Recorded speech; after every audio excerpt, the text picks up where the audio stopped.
this on. Clickety click, click, click, click, tap, tap, tippity tap. Go ahead. Do your intro, bro. Oh my God. It's podcast time. Jeez, why are you so Righteous. Righteous. Righteous. Okay, wait. Can you hear anything now? Now I can hear things, and I'm very loud. Oh my gosh, I'm really loud. Okay, that's better. That's a little better. These things are sensitive. I know. Why are you so loud? Why? They're like a college social justice warrior. Oh, that could be why. Extremely sensitive. Sensitive and loud? Or a Southern Republican. Ooh. Or an atheist scientist. I don't know how sensitive they are. Or a Christian. They like make their living being told you're wrong and here's why. I've made proof. Stop crying. Well, Eric. Hey, yeah, another episode. It's the holiday season. It's freaking number 29. It's 29. What do 29-year-olds do? You know what they do. They get ready to say goodbye to their 20s. That's right. They cry softly into a pillow. Yep. I used to be young. Where did it all go? So I'm listening to some old radio, and I got Anthony Cumia on there explaining to Huffington Post after the guy goes, "Oh, you're 20 years. How does it feel after 20 years of broadcasting with the Opie and Anthony show to be fired?" Da, da, da. And he goes, "Man, 20 years. Geez, that went by so fast, like a blink of the eye." He's like, I can remember those times. It feels like it was a week ago, but then it also feels like forever too. And, us being in our mid-30s and this episode almost being 30, do you get those thoughts, man? Yeah, it feels like only last month we were like, yeah, let's do a podcast. Yeah. But now it's like half a year later. It's insane, man. Time. Doesn't time... See, the thing for you, like as an atheist, right, is I feel like time only can bother you if you allow it to bother you with the thoughts of mortality. Like if you're bothered about not existing anymore. No. But you can't, like, what do you think? You can't not be bothered by it, because if you are, then now you're faced with a reality that is unfaceable. I don't look at it that way. I don't look at it as I'm not getting enough. I look at it as I'm lucky enough to get what I've got. Okay. Like, in the scope of time that we've already, understood, the amount of time that has passed up until the moment that you are listening to my voice right now, it's, roughly 13.5 billion years? And the time the Earth has been around is 4.5 billion years. The time life has been on the planet, it's these gradually shrinking measures of time. Yeah. So, I don't see any less value in my life that way. I see it as humanity is but a blink in the eye of the Earth's existence. Right. 4.5 billion years the Earth's been around. We've been around for maybe, if you're lucky, 250,000 years. Okay. That's like driving from New York to California and then 5 feet outside of the Los Angeles city limits, you pick up humans. That's how small it is. And I'm like a hair thickness on that trip. If that 5,000-mile trip, 5 feet outside the city limits, you pick up humanity, and then a hair's thickness away from arriving at your destination, you pick up me. And I'm okay with that. I don't see that as I see that insignificance as giving meaning to my life. Okay. And it's interesting because as a Christ follower myself, the word insignificance, I would very similar, but it's a nuance, right? It's I wouldn't look at it as insignificance, but as you are significant, but you're not the most important thing. Yeah. In the grandiose scale of time, I understand my scope in it. Because I really don't believe any human being ever wants to really believe that they're insignificant, that their life is insignificant and they are insignificant. Because it's not true, really. It's probably context specific. Like, I get that I matter. I don't think I don't have any value. But in the grand scheme of things, I understand that my significance is not really all that much. So if I were to ask you, why do you matter? What would you tell me? What's the reason for you saying that you do matter? I mean, it's the same reason as I would say anything matters is I get to participate. I get to take part in time. I get to exist. Because you exist, you matter. Yeah.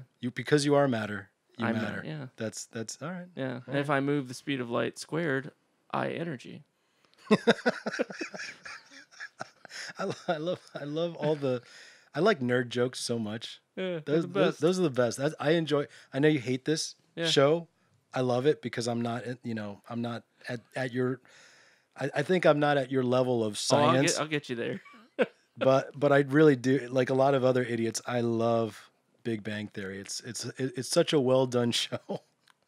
I understand. It's idiotic. No, it's marketed to mass appeal. That's all that. Yeah. I usually hate mass appeal things that are mass appeal, but because I'm like a true hipster. Ooh, did I just say that? Oh my. Oh boy, I need to slap myself. I need to maybe shoot myself. I don't know. You wouldn't if you want to watch a show. What a hipster thinks they are. I actually feel like I am, like where I don't want to be. I don't want to care about what's going on. I just happen to exist in these things. Ah, okay. But I feel like hipsters are like the ones that go, oh yeah, I don't care, but they really, really, really do care about their fashion and kind of whatever they are going with the thing. Even like Bruce Lee said, as soon as he didn't want to name Jeet Kune Do, because as soon as he put a name on it, it became dead and stagnant. It became a list of rules as opposed to an ever flowing thing. Yeah. As soon as you name something, it has a contained meaning behind it. Yeah. It becomes boxed. Yeah. You packaged it. Yeah.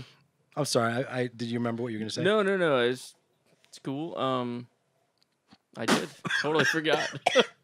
Oh, you're dying over there. Why don't you pass the hook? Pass the hook. Oh, you want this? Yeah. All right. Give me it. Yeah. Gimme. So you Way to start us off on a light topic, bro. yeah, a little heady, right? So I hear that you have yet another new hobby. Potentially. Oh yeah, cars. You know what I love about that?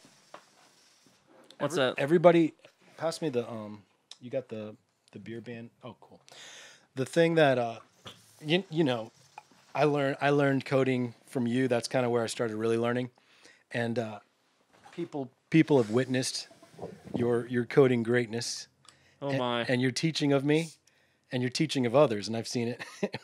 And I was talking to a couple of them about how you're like into getting into cars, and I thought that was awesome because I'm already neck deep in working on cars, and I'm like, who is it? Scott goes, make sure you remember every time he said something crappy about your coding. He said, remember that for when he starts working on his car, and you're like, dude, that's not how that works. Dude, what are you doing? No. Are you really? Oh, you're that dumb. No. I think Eric has seen code that affected him so negatively that he actually called on Jesus Christ. Yes. I said, Lord Jesus, help me. Jesus Christ, please help me. Give me the strength not to strangle this man for this code. This code is disgusting. And you don't really understand, like people that don't code don't get it. But when you have to unpackage somebody else's code and either fix it or use it or whatever. We have a word for that, don't we? We made a word for that. Did we? What was it? Yeah. It's the, you ever heard the joke that you can unscrew a light bulb, but you can't unscrew a woman? It's just I don't want to say it on the radio, the F word, but uneffing someone's code. You can't un-F code? Yeah. Really? Just once it's F'd, you can't F it? Once it's fucked, you can't fix it. You can't fix it. It's done for. There's no such thing as Well, you can, right? But you're basically rewriting You're basically rewriting it at that point. And do you have the time to do that? Yeah. Yeah. I'm excited though for you because when I didn't start learning to work on cars until like well into my adult years, and I was like, man, the money that I've wasted over the years getting screwed for easy stuff, not even the hard stuff, just the easy stuff. Stuff I could do at home. Easily do it at home, and it would take oil change. That's one oil change. Although they're really getting it. These places are getting so competitive now $50. I mean, the disposal of your oil, Yeah, they're and real. then the Yeah, oil filter, you the can oil just itself. you can justify that. You can justify oil changes now. You used to not be able to, but Yeah. nowadays you can justify it because time is money and da da da da. Changing tires, new tires. Obviously, I have toyed with the thought of actually buying my own um, tire. Oh yeah, I yeah. forget what that thing is called, but One of the kits that puts it on the machines. yeah, the spins and I thought about buying one of those. They're not expensive. They're like 100 and some bucks, $200. You can get a pretty good one. But I'm like, How often do I work on my tires? seriously, like what I would rather do. This is a service I use. If I need new tires, I go to a place and do the regular thing everybody else does because it's worth it. If I want new rims, I did this on a car because the rims were like those steely rims, and I wanted like real rims. You can just go online now, And they're so much cheaper. and they're cheaper, and you buy You get tires and rims. together, already balanced. They come to you. Shipping is free nowadays. It used to not be. It's crazy, man. You It's can so buy much more efficient. so much more You efficient. know what I bet they do is they cut out the overhead and having a storefront. Yeah, They absolutely. have nowhere. They just have a warehouse. They have a warehouse and a website. There's actually a lot of places like that. When I was looking for a place to put my studio, This show just became car talk I know, with right? an atheist and a Christian. Yeah, yeah. We're gonna get to the hard hitting. Hey, so car purchases. Yeah. So we get on this. I Okay. bought the Corolla. Okay. Got a Corolla. Yeah. 4K. Yep. And I took it to a shop to get it You fixed. said it up. was an '07, It was an '07 Corolla, 192,000 miles on and it. it was a full trim package. It had the Totally. power everything. Yep. It had the faux wood trim. It pretty darn nice. Is it leather or is it cloth? It's cloth and it's in impeccable shape. Most people actually, especially women, would. Okay, I'm speaking for women again. Sorry. Most women that I've talked to, yeah, not trying to offend anybody out there, but most women that I've talked to hate leather because leather gets hot in the summer and Sticks to their ass. Yeah, they're wearing shorts and They shift a little bit. No, that was the leather. yeah, or it's hot. It's just hot. It gets hot, the leather, right? Yeah. Or when it's wintertime, the leather is even colder than the cloth would have been. So it's like Yeah. a comfort thing, right? But now you got heated seats and that kind of changes things. But anyway, Third car, because Right. I got my Sonata. so listen, guys. So his first car that he drives around in is this. Don't tell me Hyundai Sonata, flex fuely hybrid Yeah. thing, right? Yeah, sorry, flex fuel is the Ford. Great car, very comfortable. I think it's a 4-door sedan. Quarter sedan, leather, full electrical package Very, all over the thing. very nice vehicle. Hyundai has impressed me since the days when transmissions used to fall out of them, like just on a whim. So Hyundai's come a long way. Then you bought your sister a car. Corolla. Turns out it worked out as a leverage tool for her ex-man, her ex-baby daddy. Yeah. He was convinced that he needs to give her a car. So he signed over the title for the Malibu that they owned. And now she's got the Malibu, so I'm going up there to pick up the Corolla, and now I got two cars. But I found a third one. This is what baffles my mind. Now, I'm a car guy, Yeah. and I fully believe that before doing an addition to a house or anything, you should do an addition to your garage, and you should own a couple of. You haven't lived until you've been able to go to a garage and choose Which car you want to drive. which one do I want to. What am I feeling, right? I feel like driving the Infinity today. That's a rich man's game, unless you're like me. You're a tuner. You have different cars you work on. They're like either vintage or one's faster than the other. One is a little bit more like comfortable. What do you feel like? It's funny you say that because that's what I'm the third car. That's what the purpose of it is. It's a '99 Infinity i30T. I want to try and buy it this Friday. $1,000. So it's an 18-year-old car with 128,000 miles on it. And I think in 10 years from now, when I'm in my 40s, it's going to be a vintage car. So you think you're actually going to get your money back? No. on this? Hell no. I mean, you might if you don't put too much money into it. I mean, I want to actually restore it. I want to put it back to like near factory condition. And then I want to add to it, like make it. you know what the good news is though? What's that? I looked at after you told me that today. I did a little research. Yeah, That car is literally going to cost you another $1,000 to bring it back to factory. I know. It'll cost So nothing inexpensive to work on these cars. because Infinities they happen to carry parts for Infinities, man. I know, it's crazy. That's when you buy like an old Porsche. Good luck to you. You know, old Porsche or I saw a guy driving a Peugeot around here.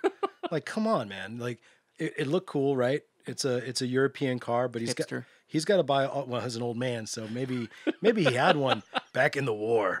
I used to ride Back one when of I these. was killing Nazis. I was killing Nazis in this Peugeot. It was Nats.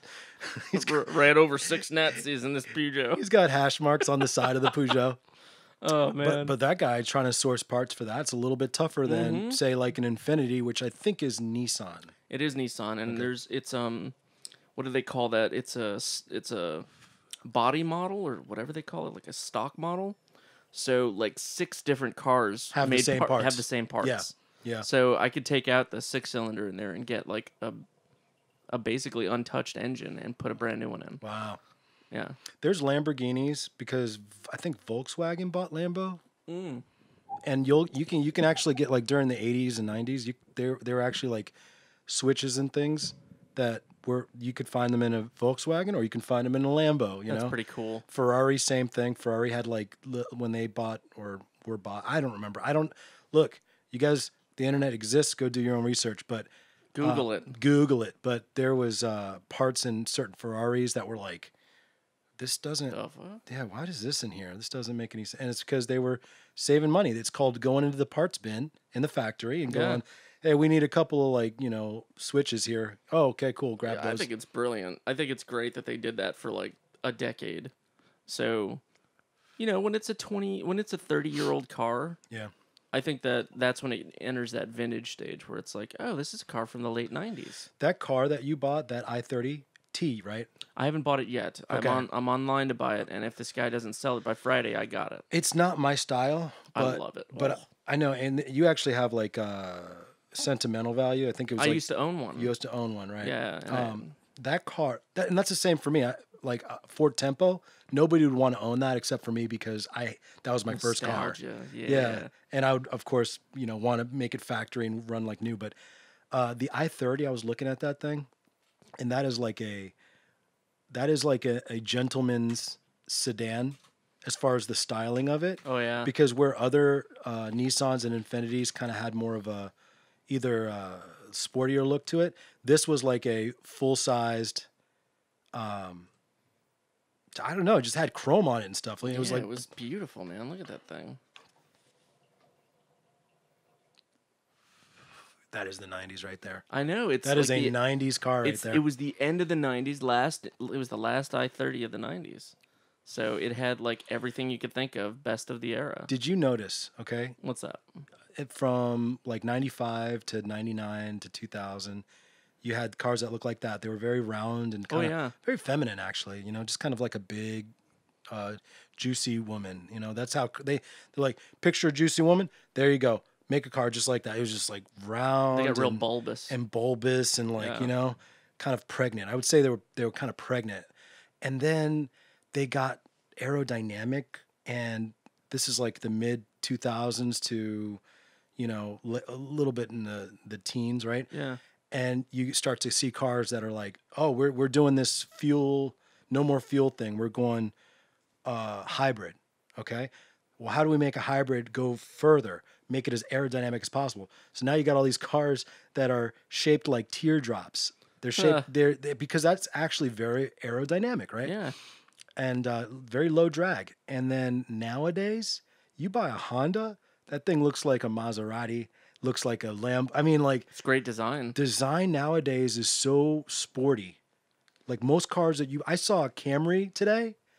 Like one of the newer Camrys. Newer Camrys, they're hot, aren't they? Holy, that does not look like a $25,000 car, $30,000 car. I'm very impressed with the design, but you know what that does? That makes it so now it's like, oh wait, I just spent $250,000 on a car, and that guy, you're diluting it. You're diluting the look. When every car looks like that, now the people that are spending big bucks don't want their expensive car to look like everybody else's car. You No, know? they want that uniqueness. So what is that going to do to high end luxury car Well, and supercar and sport car design? I don't know. I hopefully it makes them, try a little harder. Like not to demean their efforts as thus far, but maybe it'll make them go the extra mile to make things more interesting. God, Like these what can cars they are do though? Like they're beautiful and they're fuel efficient and they've got great pickup and speed, within the bounds of the law. So what else can these high-end car designers actually add to it? right. I think what they can add to it is longevity. Like if I bought a Porsche today, Yeah. I should be able to drive that thing for the next 20 years. Well, I mean, you will, but you'll also be spending 4 times the amount And maintenance. of how much the car originally was just to maintain it to that And level of age. I think that's where the high-end designers can actually improve. I think that's what they should improve upon. They build that in though because they know that the people that are just throwing money away, the Yeah. status symbol They people, don't care about maintenance. they don't maintain their own vehicles. Yeah. And the fact that they have to the fact that they can say, "Oh yeah, my oil change cost $5,000," that makes Wow. yeah, that Your makes oil change costs more than 2 of my cars. yeah, yeah. I mean, seriously, if you buy a Ferrari, you're looking at $5,000 easy just for the normal 3-month maintenance. What? Yeah, so every 3 months you're spending that much, Yeah, especially if you're driving it. Yeah, that's definitely. cuckoo. That's just cuckoo, man. Yeah, but that's like But you see they're that, okay with that. You see that happening though with like the Roadster. Like I hate to plug Tesla again, but they're doing that with their Roadsters. Is Elon sending you money? I wish.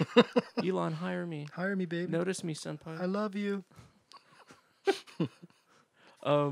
So yeah, it's cool that Tesla's doing that. They're making it so that the high end cars they have great longevity, and they have that I guess you're talking about like that gap in product quality. Mm-hmm. So you look at like the Roadster, the Model S, and then you look at the Series 3.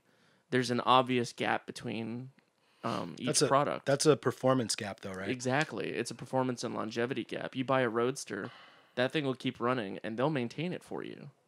They roll the maintenance into the cost of the vehicle. I think Tesla is doing things, and I'll say Elon. I know there's a lot of more people that are making that happen, but I'll just say Elon is doing things in the car world industry that I think has upset a lot of things. He's a disruptor.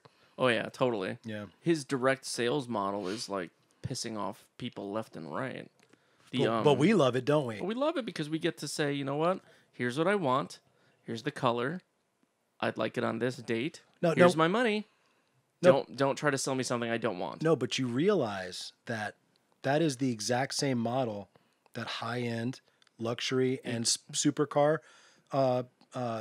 manufacturers, they do the same thing. Totally. You don't buy like if you're a person of means like that. Yeah, if you're gonna buy like a super fast sports You car, order everything on that car. Exactly. You order the trim package. You order the color. You order everything. and they might even take you in for a fitting for the seat in certain models. That's what I'm saying. So Yeah. Elon's doing that, but it sounds like he's doing that for even the $30,000 Yeah, models. that he's democratizing luxury vehicles, which is cool. I think he's right that if you're willing to shell out $30,000 and put money down ahead of time, you should get a kind of luxury experience, no matter who you are. And that's cool. I mean, that's what I want to do with this thing. So, Man, when I still kind of want to, even if it, let's say it okay, just for the fun of knowing what would have happened if the United States did not bail out those car companies. like, oh yeah, GM and Ford. What would have happened? Well, would it have been as detrimental as they say to our economy? As detrimental, because I mean it was doomsday, right? But the other thing is, what would it have done for new car makers, mom and pops that are just starting? Because there are car makers that you've never heard of. Oh, I know for sure. And it would have been interesting to see. Okay, well, let's see what the true, what do they call that market? Hand of the market. Yeah, like let's see Invisible hand. Of the market. let's see what that actually can do. Of course, that didn't happen because they got bailed out by the government. Well, there's a strategic need for those companies, unfortunately. I think that that's one of the reasons that they did bail them out. Like, let's say, for instance, a country like ours didn't have an auto manufacturer, and we were in a position where, in order to have automobiles for our military, we would need to go to a foreign manufacturer. Yeah. That's where it's like, okay, we can't do that. We can't allow that to happen.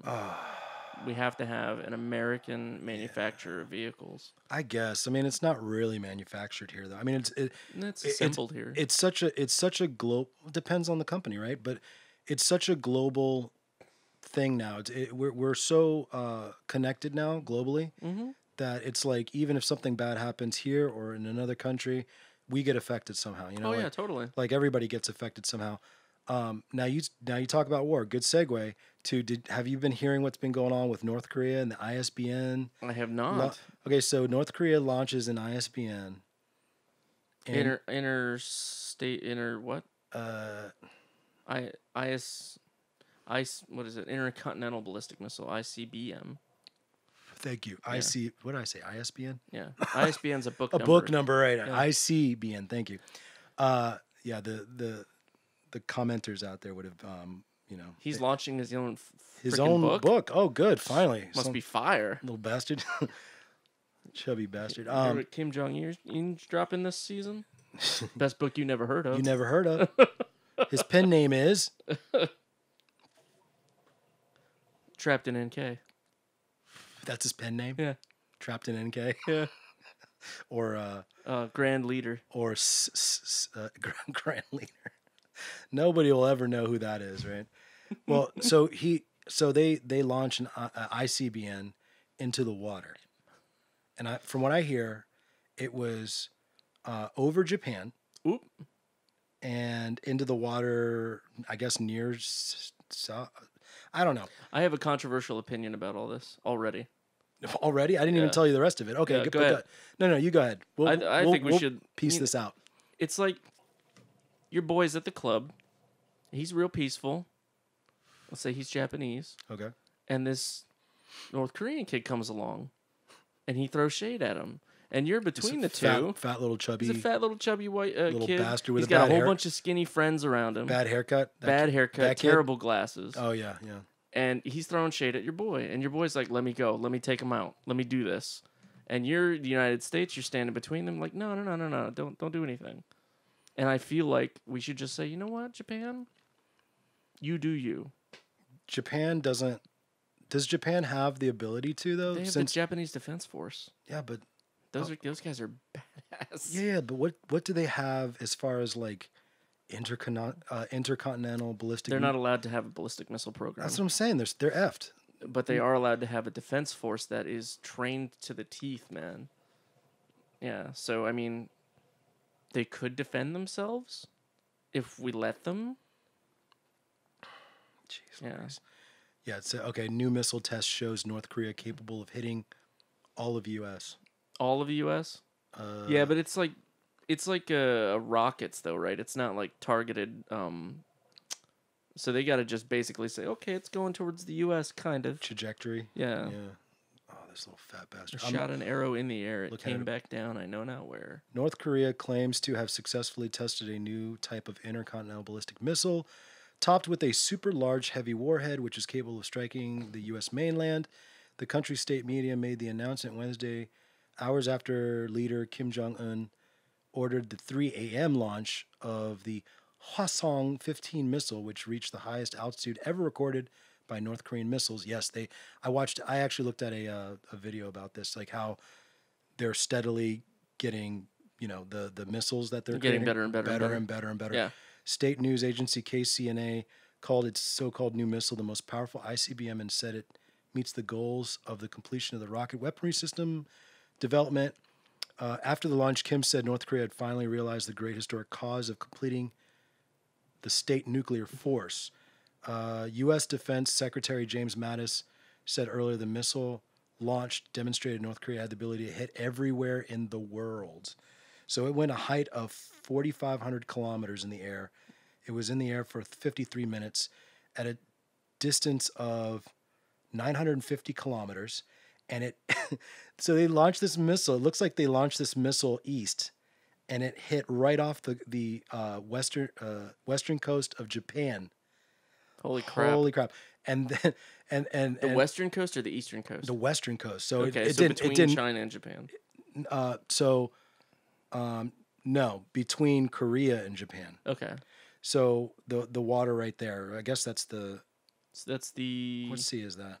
that's the Sea of Japan, isn't it? I don't know. Okay, the launch was the first since September and came despite repeated warnings from President Donald Trump. That's right, President Oh, Donald man. Trump, who told reporters at the White House after the launch that the U.S. will, quote, will handle the situation. We will take care of it, the president said. Oh, I can't wait to see what the plan is. Go get them, Japan. Do what you got to do. So such a missile would have been more than enough range to reach Washington, D.C., and in fact, any part of the continental United States. Now, Are you worried about that? of course, now, funny you say, we handle it, right? Or he said it. Yeah, we'll handle it. But I heard, and I need to look this up, but South Korea launched 2 missiles that hit exactly in the same exact spot as to say to the North Koreans, Oh yeah, we can do that. yeah, that was easy. Yeah, we did it twice. Twice. In the same day.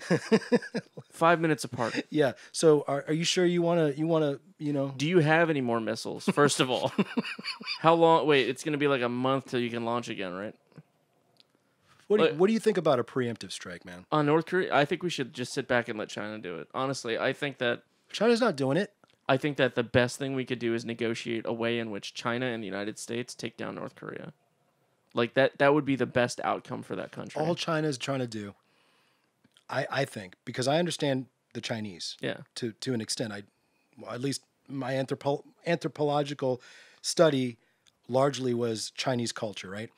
The Chinese have a saying that when others sit down for a meeting, right, to negotiate, it lasts a few days to maybe a couple of weeks.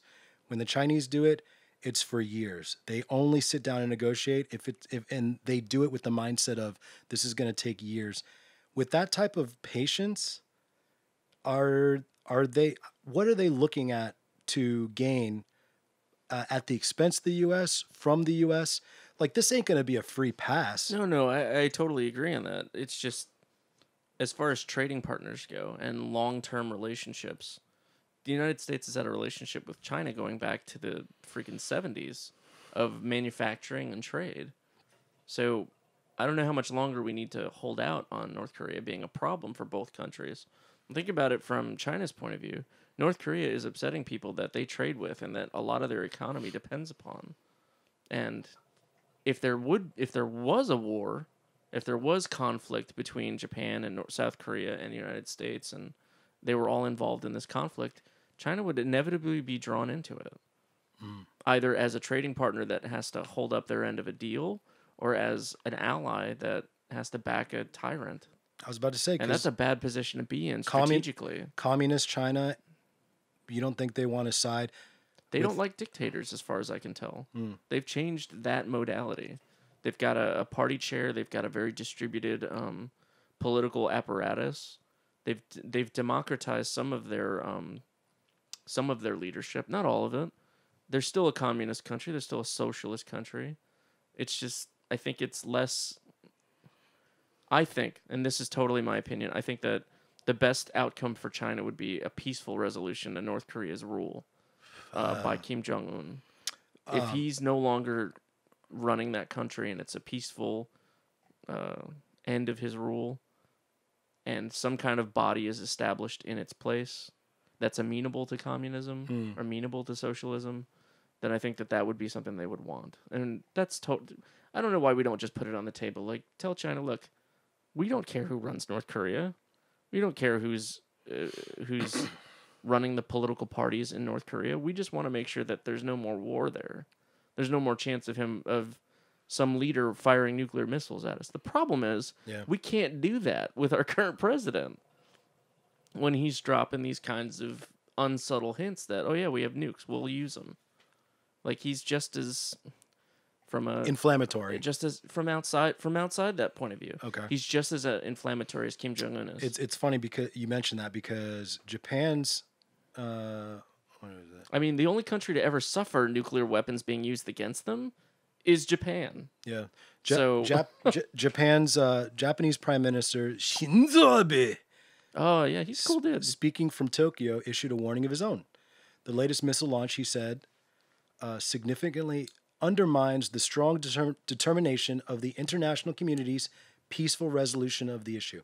So, and to back up what I was saying earlier, Yeah, he's Abe's smart, man. where is it? Oh man, I can't believe. Yeah, South Korea demonstrated some of its efforts to prepare for North Korean hostilities on Tuesday. The country's Joint Chiefs of Staff said the South Korean military had carried out a, quote, precision missile strike drill just minutes after the North Korean launch. The precision missile strike matched the flight distance of the North Korean missile, and landed in waters off the east coast of South Korea, effectively showing North Korea that it can hit the exact location where Pyongyang launched its Hwasong 15. Quote, our Army, Navy, and Air Force jointly fired 3 missiles, one air-to-ground missile, one ground-to-ground missile, one ship-to-ground missile, and one air-to-surface missile. Holy crap. And so it was 3 missiles. That's and, 3 middle fingers. And hit the same target around the similar time to show its ability to target North Korea's origin of provocation. Hilarious. I think that's what's called throwing down the gauntlet. And apparently, what do you call them? Ambassadors are getting together on Wednesday to talk about next steps. Ambassadors from the U.S., South Korea, and Japan are getting together. I'm hoping that this comes to a head. And I don't mean like bad. I'm hoping that it comes to a peaceful head. That there's a conversation that takes place. With Kim Jong-un? No, not with him. With the people of North Korea. That's You mean the candid. brainwashed zombies that are scared for their life? I'm not sure a lot of them are brainwashed That are anymore. scared for their lives? Exactly. That's what we have to have the conversation about. That at some point you can live your life in fear, or you can live your life until you rise up against fear. Like we were faced with that in the United States. We were faced with a existential crisis from within. And some people would disagree, but I Like the think Civil War? Yeah, I think we overcame it pretty damn well. Like we still deal with wounds from it. During the time of muskets and...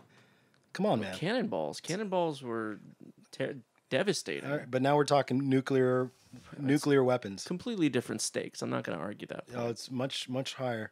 Yeah, but Who was it? I was listening to somebody. I think it was the guy who does Hardcore History. That show, that podcast show. It's amazing. Dan Carlin is his name. Check him out. Everybody, check out Dan Carlin. Hardcore History. Amazing. This guy he's the history teacher you wish you had when you were going to school. He was talking to Joe Rogan about it, about technology. Technology. Actually, you know what? I'm completely effing this up. You know who it was? It wasn't Dan Carlin. Definitely still go out and check out Dan Carlin's Hardcore History. You know who it was? Who? I'm mixing it up. It was freaking Larry King. Larry King? Larry King. No way. So Larry King is in an interview with Anthony Cumia. That's what it was. I listen to a lot of podcasts. And Larry King was talking about how technology has advanced 7,000 years, while human beings probably have only advanced about like 400. So it's like we haven't caught our humanness, I guess, in his opinion, has not and will never be able to catch up at the rate of speed that technology is going. Absolutely. Yeah. Yeah, I totally agree with that guy. Well, I don't even think it can catch up. I think it can if you embrace it. You can't be afraid to embrace the change. I don't think so, because I think that groups. I think you're gonna. Okay, go I ahead. need to be more specific. Yes. I think individually you can. Individually you can embrace the change, but sociologically, as groups, as societies, no. There's no way we'll ever catch up. The problem is, in my opinion, there's okay, what I call a sinful nature, what you might call animalistic or whatever, right? Lack of development. Well, I don't even think you can develop out of it. I think no matter how much you develop, you're still always going to have a internal battle to do what's either right or what's wrong. Of course. So if that's the case, then no matter what, if the ability to destroy is there, you'll always have somebody, no matter how far advanced your society is, there'll always be at least somebody in power that can take that and do something terrible. Absolutely. Totally. So I agree. So in my opinion, yes, as cultures and civilization, as we call it, grows, it's great, and it's a good thing because of the laws and the group sort of agreement that we want peace and we want to live well, then. peacefully. But But. with technology, it's like, look, you take a guy who has this, I don't know, nuclear, right? This is another thing Larry King said. He goes, nuclear energy is amazing and it's wonderful, and you can light whole cities with it. It's amazing. You can make them glow. But you can also make an atomic bomb. Yes. But that's the So that's the argument that you find in every case of technological progress, in my opinion. Every time there is some feat of technology, you can go all the way back to fire. Wow, we discovered fire. It provides light and warmth, and we can cook food with it. But it's also really useful for killing people. Yeah. It's really useful for burning down people's infrastructure. Sure. It's really useful for a lot of terrible things. Yeah. Like any tool, a hammer can both build a house and murder someone. an airplane, if there was no airplanes, there'd be no such thing as airplane crashes. Exactly. So it's like, yeah, it's always going to be, and that's the beauty, I think, of the world that we live in, right? And ourselves, is that there's always duality. There's always a negative to positive. There's always that harmony going on. And it's what it is it's a challenge for us individually and collectively to strive to do the right thing, which is hard. It's hard. Very difficult. It's very difficult. Very difficult to get multiple groups from different backgrounds to agree on a specific set of ideals that they should stand up for. Right. And the whole point of, I guess, the formation behind the League of Nations, the formation behind the UN, the formation behind all these multinational organizations that come together is to say, okay, these are the ideals that we represent. This is what we believe in, and this is how we can further this and spread more prosperity to the rest of the world. And in a lot of cases, that works. In a lot of cases like this with Kim Jong-un, you see that as a problem. Technology is actually the antithesis to his reign. If every person in North Korea had a smartphone, that wouldn't even be a problem. That's why they spend so much time. So anytime you ever see any sort of takeover, it's always takeover starts with some kind of suppression of information flow. Sure. And you know what's scary? And this is back to relevant to the United States, and this is something that I want to get righteously angry about. Okay. I am furious about net neutrality. Oh my gosh. I want to drag Ajit Pai out in the street and oh my gosh. I'm so glad that you brought that up because I completely forgot. Now you're starting to see calls for people to contact their congresswoman or men and let them know I am against this. I'm not one to call for people to be... Oh, boy. Hey, watch it. This is a show. Come I know. on. I'm not one to call for people to be called out in public and make their life hell. But those four people who voted for... So the FCC board has 7 members. And of the 7, 3 of them voted voted for net neutrality. Mm-hmm. The rules that Ajit Pai put forward, him and 3 others voted for it. I think the 4 people on the FCC board that did vote for these new net neutrality rules, they should be publicly ostracized. They should be called out. Their life should be made hell. They should be tarred and feathered. I'm not even joking. I think that they are equivalent to the king's tax collectors. They should be tarred and feathered. I'm not joking here, man. I'm dead serious. This is like a threat to... So what happens? To what? So what happens? Their bills are passed or whatever. What happens if we... Well, everyone goes to the dark net. Yeah. Yeah, that's what happens. Well, okay, that's your backdoor. No, that's what everybody's going to be forced to do. Oh, you want to go to Facebook on your smartphone? Sorry, you need to pay $4.99 a month to T-Mobile or Verizon or whoever. Please, can you please And explain? Look, T-Mobile doesn't make any of that money. this is a very informative podcast for people. Can you please explain the whole problem Okay, so so they can be mad too? the airwaves is where it comes from. So the airwaves were deemed public property. That means like the radio signals that transmit information. The Federal Communications Commission was established to ensure that airwaves weren't profiteered upon. The FCC. The FCC was established to ensure that fairness was distributed amongst the airwaves. And people didn't have competing radio signals on top of each other. That's why if you go from municipality to municipality, you're on 99.1 in one area, you're on 99.1 in a different area. You get two different radio stations based on broadcast signal strength. But it's still the same. It's the same signal and they're not being hijacked by each other. It's just the fact that the distance makes it so that if you're in this area, you can hear it. These guys. Exactly. And the FCC set communication standards on those specific things. Now, that carried itself forward into the 21st century with the internet. The internet can be transmitted in a whole bunch of different ways. Most common way right now is over hard lines. And the hard lines are owned mostly by public utilities that we've paid. Verizon, Comcast. The American people have paid. HughesNet. Yeah. What's up? Okay. Oh, yeah. The American people have paid for, through subsidies and tax incentives, Verizon, AT&T, and a couple of other major telecom companies, Comcast, to put down these lines and distribute internet service. We literally wrote laws that would make it an incentive for them to build these things.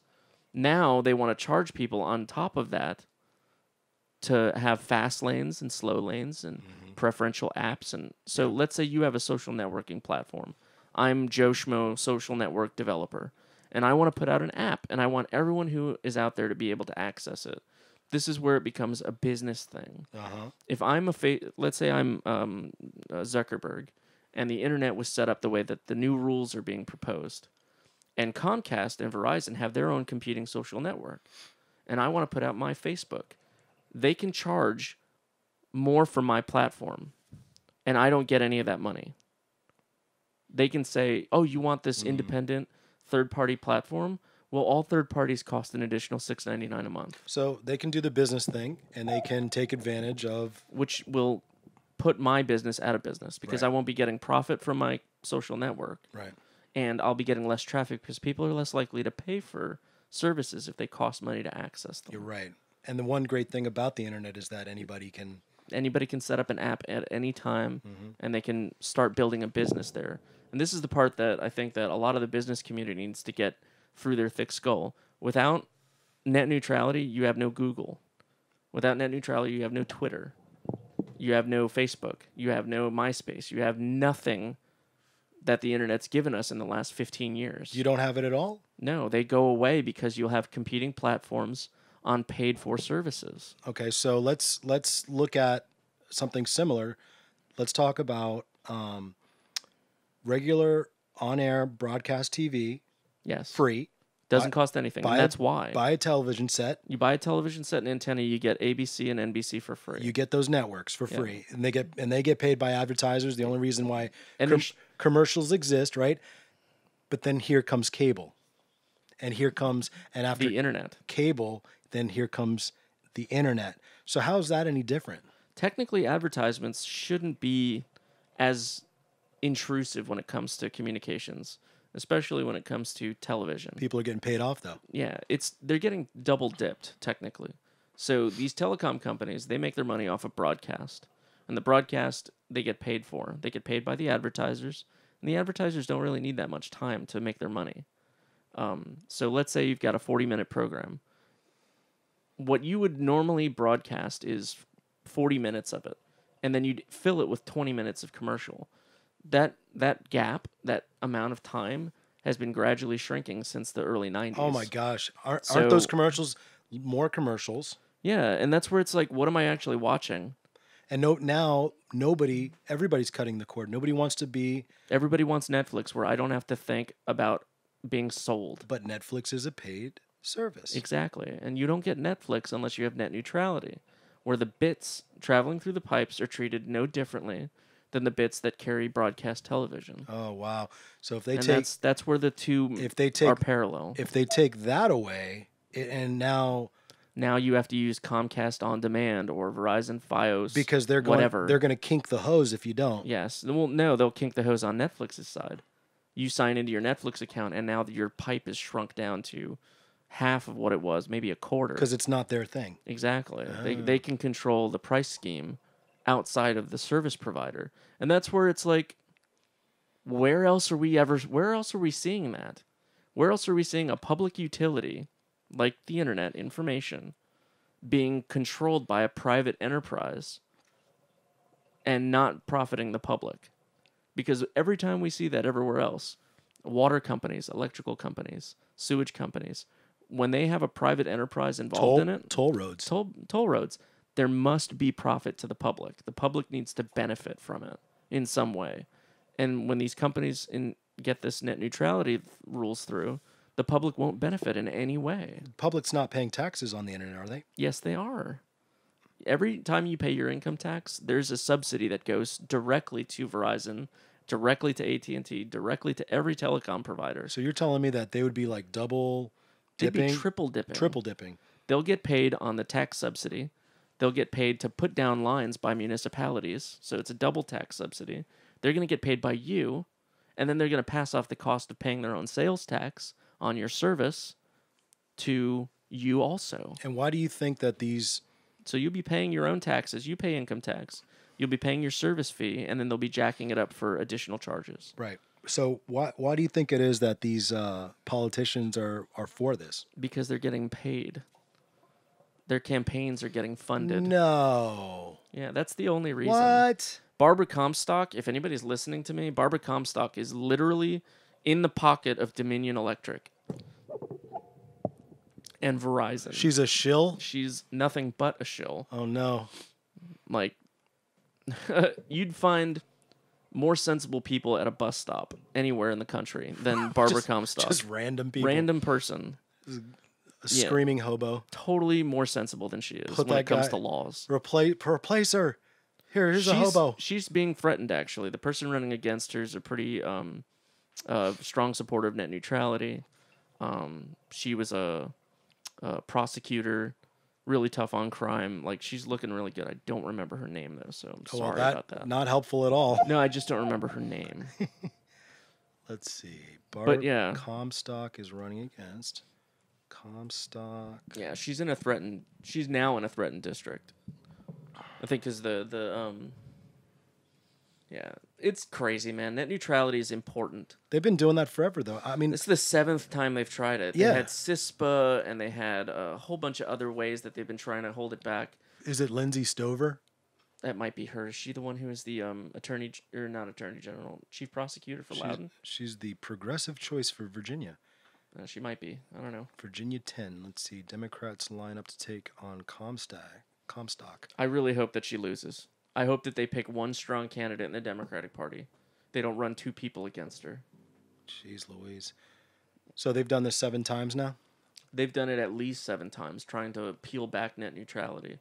And in fairness, Obama was facing a Republican Congress, so he did his best in 2015 by instituting very rigid net neutrality. So what rules. you're saying is that the Democrats are for net neutrality and the Republicans are all against it? I wouldn't say it's a blanket thing, and this is the part that's crazy in my opinion.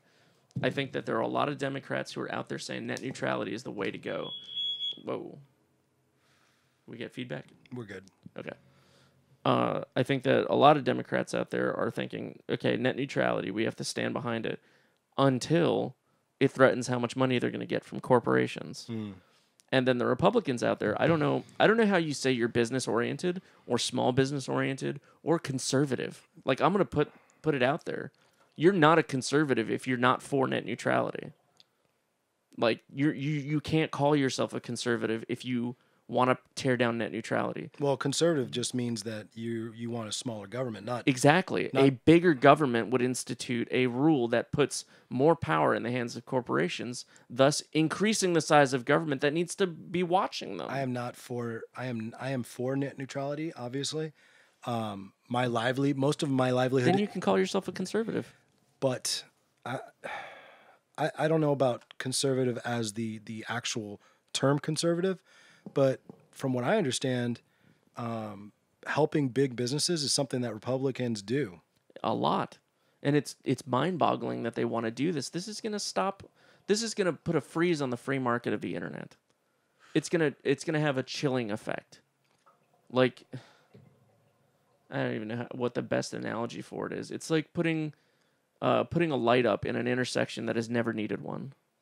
And not just a light and a toll. That you have to pay, to get through. Yeah. And it doesn't need a toll. The road's already paid for by the public. Mm-hmm. And the toll money isn't going back to the public. No, it's going to the whoever put up the thing. Yeah, I mean, why not? I could, you know what I would, I don't know, I'm rambling now. The best thing that could come from this, and this is my optimist, like I'm a dyed-in-the-wall optimist when it comes to this sort of stuff. Let's say they have what they want, because I've been an optimist about Trump. I think Trump was actually a good thing for the country. He's pushed the left to grow some testicles, they've... And to pick better people. Yeah, exactly. To represent them. Pick solid people. Fight for what you believe in. Because clearly they're not willing to put up something that they believe in. So what I think the best thing that could come from this, the optimist in me says, we'll get an ISP that says, we're not doing fast lanes. Oh. Sorry, Comcast, Verizon, we're just not going to do fast lanes, and you're going to have to deal with it. And they're going to eat up all of their business very quickly. But just one ISP. Maybe a couple. That's the way that these guys work, though, and I can't stress it enough. Like, we're on the free media angle right now, being that we're broadcasters on the internet. Mm-hmm. We will be shut out. Mm-hmm. No one will be able to get to us, and if they want to get to us, they'll have to pay more, or they'll get a very slow connection to our media. You know what I love about nowadays that we didn't have before, right? Before, if you wanted to have your own show, you needed to get picked up by... You had to start on public access. Hope somebody noticed you. Well, that's one way, right? Or you have to do the Hollywood thing. You have to do the showbiz thing, right? But now anybody... When...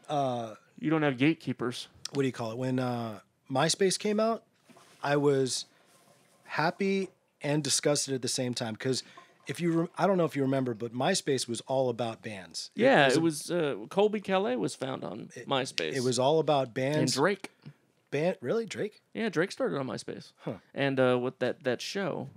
Yeah, I would say he was already kind of famous before that. But the whole thing about MySpace was a place where bands could put their music and content, sell their stuff, put their schedule out. It was like a free organizational tool. And what was good for the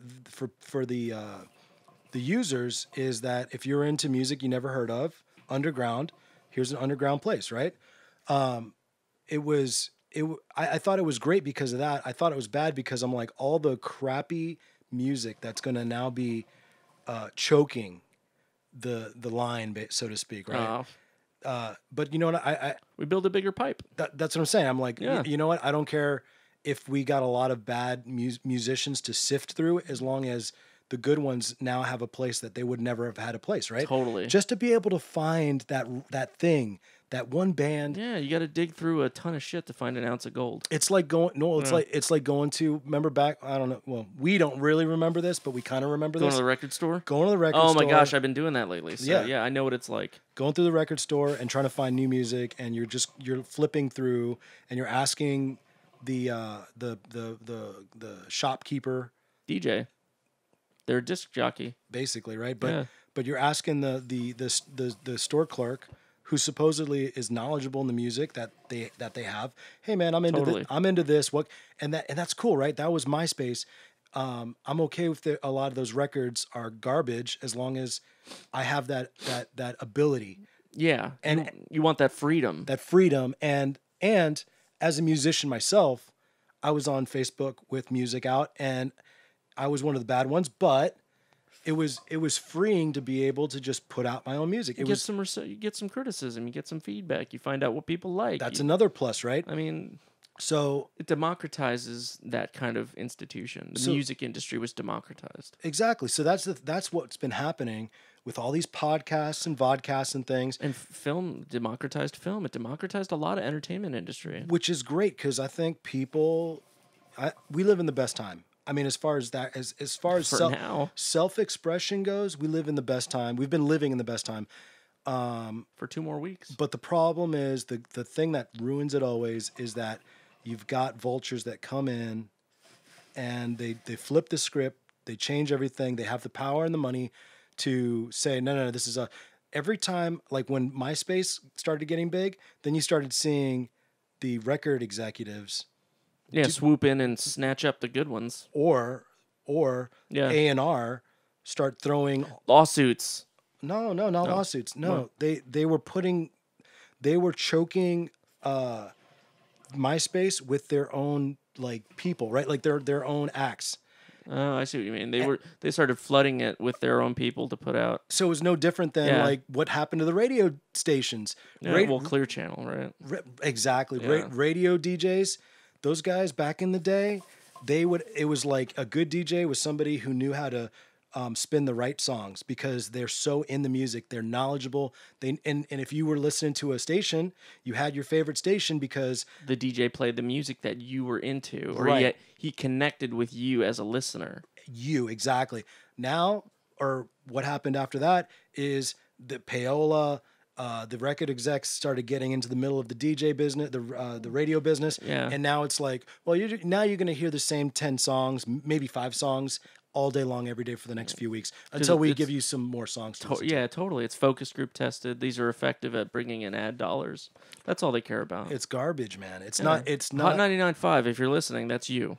Basically, yeah. Yeah. Yeah. Well, DC 101, that's you too. Yeah. I don't care what you think you're doing in there. You're not controlling things anymore, and they're pissed about it too. You listen to any like true DJ from that straddled the 2 times. Oh yeah. And they'll go, "This went straight to hell." Yeah. That's. I had a friend who was in broadcast like that. Damn. Anyway, he told me the whole what happened. It was one company. It was one company that went coast to coast. You're talking about Clear Channel? Yeah, buying up small stations first. Yeah. Building up a nice treasure chest or a war chest, and then they started buying bigger stations. Yep. And they gradually grew and grew, and they effectively used the same business model everywhere. I mean, they weren't the first nail in the coffin, but they were certainly the last nail in the Yeah, coffin totally. for radio.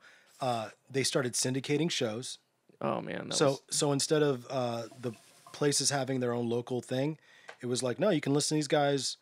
They have everywhere. They have the morning drive, all of them, right? So, my point is that okay, with net neutrality, with the world we live in now, everybody listens to podcasts now. I don't care who you are. For the most part, everybody listens to something, whether it's via YouTube, if it's on one of the many podcast outlets like iTunes or Stitcher yeah. or whatever. Yeah. Yeah, Google Play Music. people listen like people prefer now to listen to podcasts than they do to radio. It's because they want the experience again, man. Like the experience. Like we talk about this the a lot. freedom. Yeah, the freedom.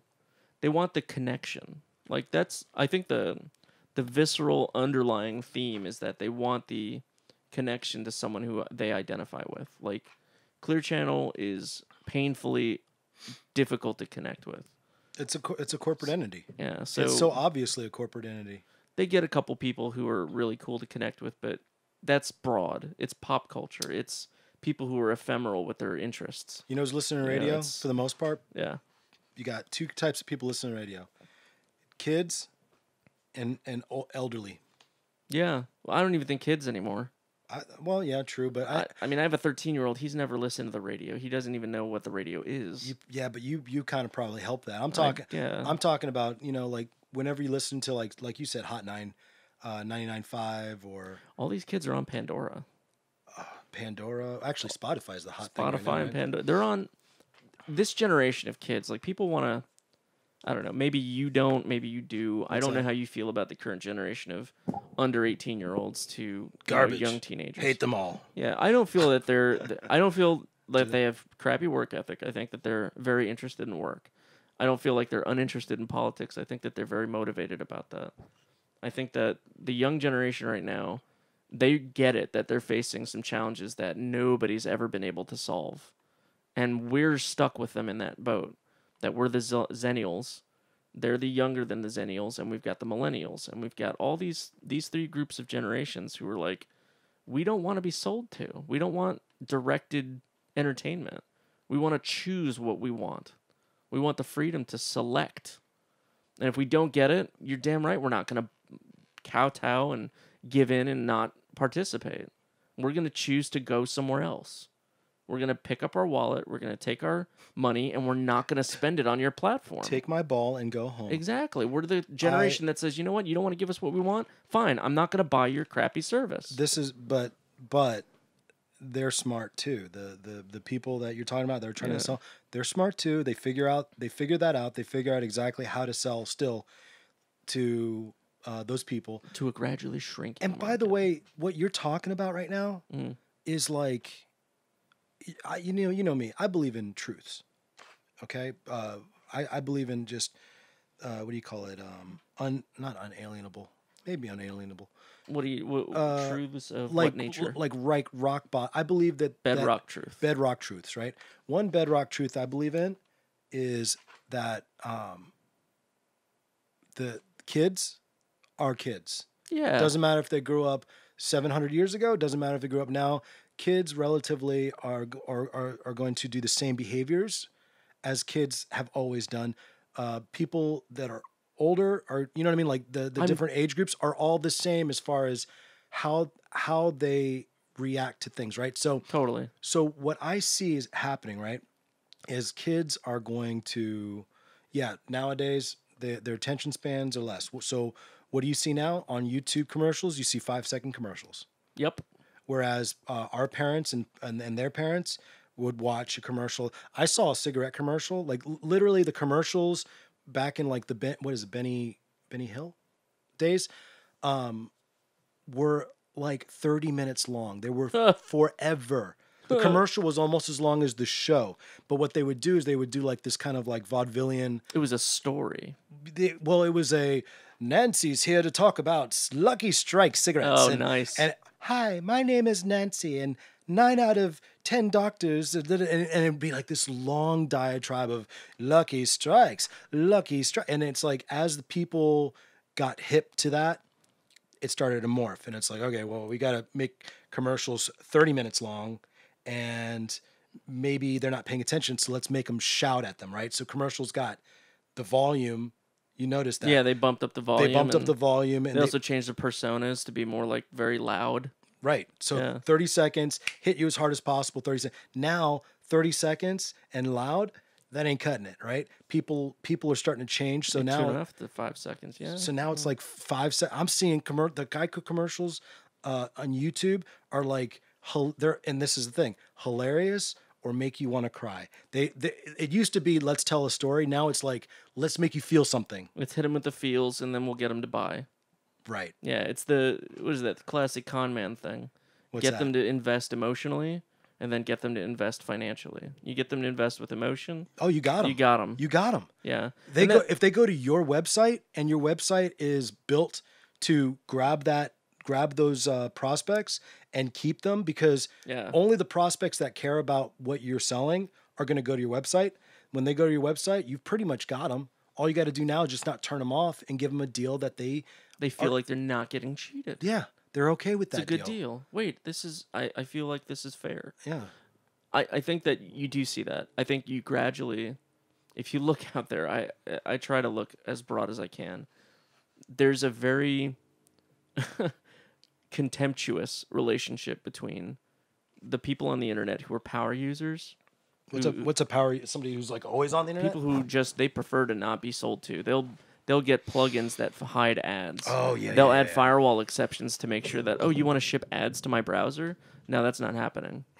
I have a friend who does this. He literally set up. That should be a business. Well, that should be a business. It's becoming software now. As it should be.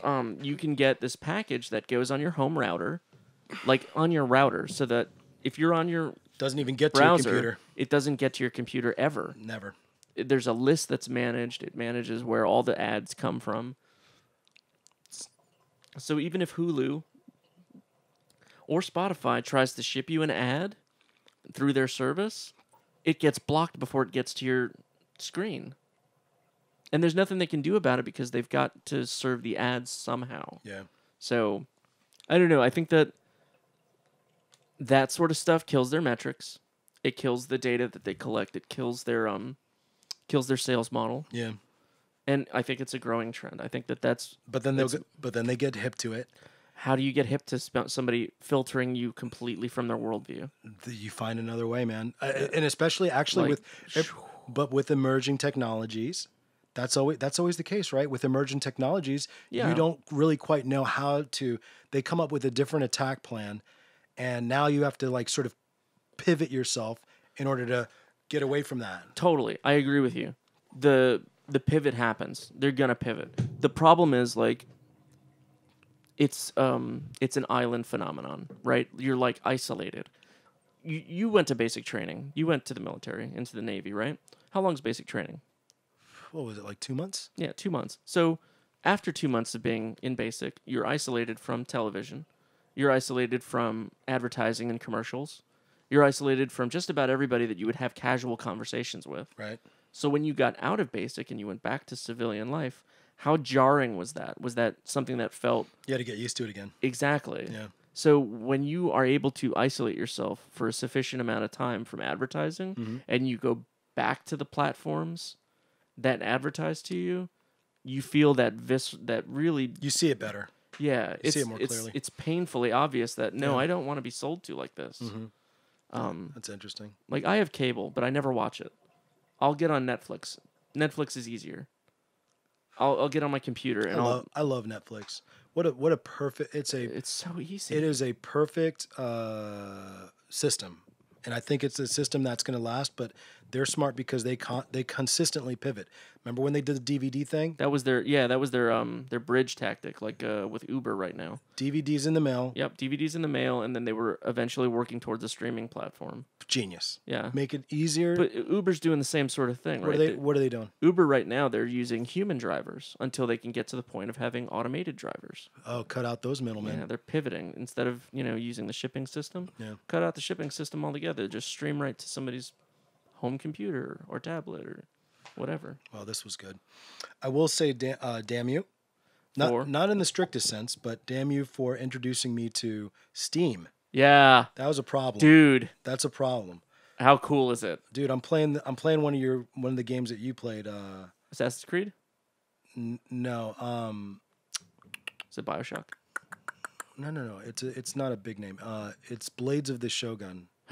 Yes. That is a good strategy game. Sure is, man. Holy crap, man. That's replayable as hell. Yeah. You can't stop playing it. Welcome to the PC Gaming Master Race. I'm in, baby. Yeah. I play that now more than I think I ever played the other thing. How does it look on that solid state? It looks fantastic, and your man. graphics card. No slow ups. I know. It's beautiful. Welcome to the island. I need to get a controller though. I cannot get used to this mouse and keyboard. You should get you an Xbox One controller. They're wireless. They come with a thing that plugs right into the computer, and they work seamlessly with Steam. Okay. You can actually change the configuration on the fly, based on which game you're playing. I never did like Xbox controllers, but so nice. Why do people like them? The battery life. The battery life's awesome. I'm talking ergonomically. Oh, it's because if you've got like little hands, you've got a big thing to hold on to. But if you've got big hands, yeah, it was subtle. If you've got, yeah. How big are we talking here, man? Are we saying like a, or more like a, maybe like a. If you've got presidential hands, very small hands, tiny, you're gonna feel very, very much at home. But if you've got big hands, the controller actually fits pretty well too. So I think I have kind of like not quite as small as our illustrious president, but they aren't big hands either, man. I don't know. I always like the PS PlayStation controllers. Always felt just perfect in my hands. Yeah. So I was thinking, try the ones out. You can also get different form factors for the Xbox One. Really? They make different ones? Yeah, you just got to look out the third-party manufacturers of them. They make different shaped ones. Right, like Mad Cat. Remember Mad Cat? But they use the same drivers, which is cool. So if you get like an Xbox One third-party, use the same drivers to map to Steam. You don't have to run into the problem that I did in the the 2010s, early 2010s. What'd you do then? You had to get this thing called Pinnacle Profiler to like map keystrokes, and it's a pain in the butt. That does sound Steam like does it all for you now. Oh, that's awesome. Yeah. So that'll be my next purchase. Okay, so not to be like the evil money mongers. What's the difference between a monger and a mongrel? A monger. A monger. Have you A heard mongrel's an animal. Yeah. A monger, I guess, is a person. A monger. Well, anyway, it's an affix, right? It's an affix word. So you're like a money monger. You're a warmonger. It's you're affix to a word. Well, we're not trying to be that, right? But we do have a way that you guys can all help us be a better show and support ourselves and make better guests. That's the biggest thing is as we grow, I want to start getting some guests that you'd see on national television. Is that still a thing? I don't even watch national television anymore. I don't either. I don't watch any broadcast TV anymore. If we could get a nice, maybe Bob Hope to come in here type character, or maybe Bob Hope's dead type character to come in here, or just try to think like the old. What was the last thing I remember last time I watched TV? I think. Get Keith Olbermann in here. Who's that? Keith Olbermann? You don't know who Keith Olbermann is? No, who's Keith Olbermann? You'd recognize him if you see his picture. Is he a politics guy? Yeah, he's a sportscaster who went into political journalism. Oh. Like he after 9/11, he changed from being a sportscaster to being a political journalist. He felt like he was called for something greater, I guess. Well, a couple of his friends died, and he felt like the climate was terrible. Yeah. So changed careers. His thing was, I'm going to do this, and I'm going to tell people. The news is BS anyway, though. I don't watch the news. It's all what's your flavor? Do you like red flavor or blue flavor? Keith Olbermann. Wow, look at those eyebrows. They put way too much makeup on these guys. Yeah, they do. But news is flavored now. It's flavored news, man. What flavor would you like? I think it's always been like that, honestly. No, come on, Walter Cronkite, man. I think that those days. Well, that's broadcast. That was the benefit of broadcast. I think it was always shaded one way or the other. Maybe, but you think like the William Randolph Hearst, right? The Hearst era of print journalism. That guy was pushing people more right way to the right. I would say that at this point, with it's a mix of, I'll say about 4%, 5% news, and then the rest is equal parts entertainment and propaganda. Boom, there you go. That's what it is, right? Stick to the facts. It's garbage. Nobody pays the internet. You got the internet now. You don't need the news. You don't need the news, and you don't need newspapers. But the internet is becoming biased. So depending on where you heard it, what news outlet you heard it, or what resource you used, like what's a good resource for news? Well, no one thing is really that good or unbiased. So you got to have a brain, and you got to be able to, which is something I like, right? There's always some sunshine. What is silver lining in a dark cloud, right? It's forcing people, if they really want to know the truth, to be inquisitive and to be, not problem solvers, critical thinkers. They have to be. They have to be. Otherwise, you're being misled. Now you're a zombie. Yeah. Now you're a zombie. That's why I look at my parents. You're Alex Jones if you're not trying to think any deeper than 2 words into a sentence. Sure. Like the Alex Jones. That's where you go with that. Alex Jones he's not a very critical thinker. Like, how dare you? I can't believe you say that about me. Stuff he comes up with is just like, dude, what is wrong with you? I want to tell everybody that Eric Santiago is a shill working for the Democrats and the Liberal Party. Yes, I am. And he regularly has sex with Bernie Sanders. I get paid to do that stuff. And you don't. And Eric Santiago has sex with communist aliens. I am a lizard person from the planet Zemu. And you owe me money, motherfucker. Like, I want to feed into his paranoia just a little bit. Like, why don't you call in? They shot JFK from the moon. You should call in. You should call in. No, he'll throw me off real quick. That's fine. Who is this? Eric Santiago again? Oh no, don't answer it. Don't answer it. Yeah. We know that guy. That guy's a jerk. So anyway, wow, we not segue, we tangent way over here. So what I was trying to mention was how you can support us here at the Righteous Anger Podcast. If you enjoy the show, give us a like, subscribe, a follow, and if you want to be even cooler than that, buy this shirt. The English Mother Lover. It actually says, what is that? Mother forker. Mother F number sign CKA. Do you speak it? English Mother Lover. Do you speak it? I'm trying not to curse here. The immortal words of Jules Winfield in that great film, Pulp Fiction. That genius film, Pulp Fiction, that I love so much. If you want to buy this shirt and other shirts much like it, you go to epilogshirts.com, where you can choose from a nice little list of shirts. We've got pictures up there that you can basically get an idea of what you want, different colors, cool designs that represent you and all the things that you love and hold dear in life. And by doing that, you'll be supporting the show, because guess what? That's our greatest sponsor, is epilogshirts.com. Now, we will give you something too. RAP10, RAP10 is the coupon code. You're going to get 10% off. We've had this since the beginning of being sponsored by Epilogue Shirts, and we don't believe it's going to go anywhere anytime soon. So as long as you are a listener of the show, now you've got the coupon code. You're not going to find it at Coupon Me Not. Retail Me Not. Or yeah, Retail Me Not.